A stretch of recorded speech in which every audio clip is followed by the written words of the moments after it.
你好，我係 Eddie。九龍塘屬於傳統豪宅區，以花園城市為設計藍圖。區內建築物都是低密度，環境清幽寧靜。但隨着大量幼稚園等商業發展於區內湧現，而日趨喧鬧，想住得清靜，就要將視線轉移其他的內街豪宅。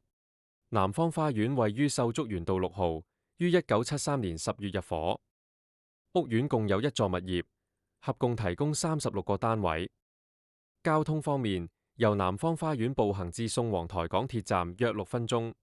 今次走訪係一個高層單位，實用面積932方尺，3房2廳加工人套，連私人天台，連車位。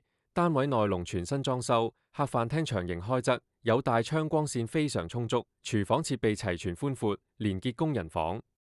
九龍塘以遍佈名校而聞名，除了受家長客鍾愛的知名學府外，亦有具古舊建築的傳統名校。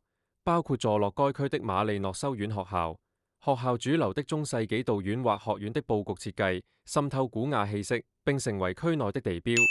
記得點讚關注哦。